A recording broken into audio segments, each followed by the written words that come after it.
Hey everyone, I'm here in the studio today, getting ready to record some reactions. I thought I'd share a little story with you of what I've been going through this week.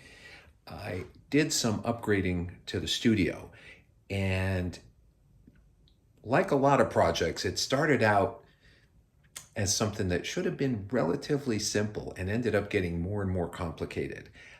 The easy part was this. I got a new stand. This is something I ordered from Thomann in Germany, and it's a stand by a company called Jasper's.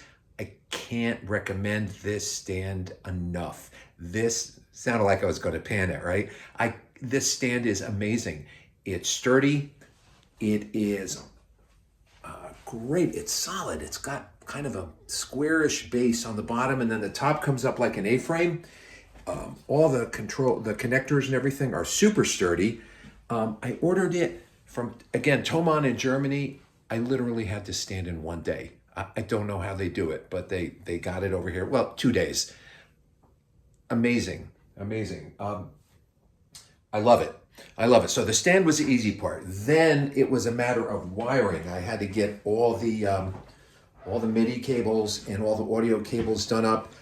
But as I said, the stand rolls, and so I have all the MIDI snakes and audio snakes running back there. They're all bundled up, and they're running around over to my interface over here.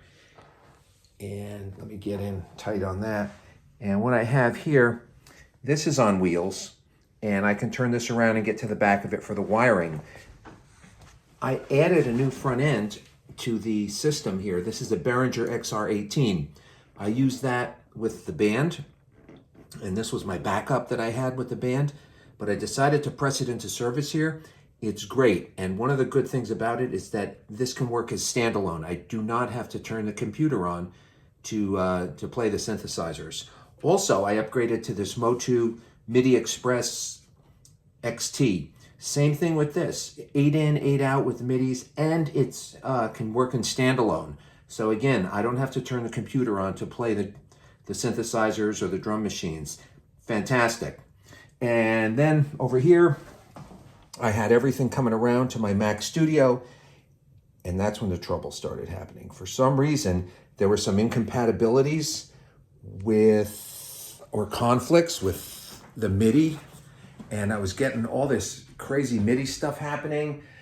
I ended up wiping the drive, reinstalling the software, and it would work for a while, and then I'd have the problem again. It was frustrating. I spent the whole week. So this was last Sunday I started on this after my recording, which I'll get to in a minute. And I went back behind here. You can see right in here my old Mac Pro trash can. It's sitting behind this monitor. So I had that running, and all of a sudden that thing started crapping out. So I don't know what was going on. It was really, really frustrating. I thought it was this dock that I was using, this OWC dock. Ends up, it was just a MIDI cable, a couple of not MIDI cables, I'm sorry, it was a USB cable. It must have been like a USB 1 or cable or something and no longer compatible. I've never had anything like that happen before. So, but that took all week from Sunday, Monday night, Tuesday night, Wednesday night, Thursday night, Friday night, almost all day Saturday to try and get this thing done. So anyway, we got it done. The video that we did, Ali and I did a great video last Sunday. It was blocked. We picked a bunch of songs, a bunch of random songs from the top 50 Spotify songs, and it was a great video, but we couldn't even post it. It was completely blocked. It wasn't that we just couldn't monetize it. It was completely blocked. So we're gonna try to break it up. We're gonna try to get some of that out there because there's some really good stuff in there. So anyway, that's what's been going on this week, and I apologize for not getting any content out to you last Sunday, but again, it was it was rough. Went through a rough week. So I'm going to get back to this. We're going to do a couple more reactions here today, and and by the way, I will be away all next week. I'm going to be in Europe. I will try to get some content done while I'm there, but we'll see what happens. If not, I'll have some stuff in the can tonight that we can release next Sunday. So hopefully we get this going and there's no more glitches. Anyway, I'll see you in a bit.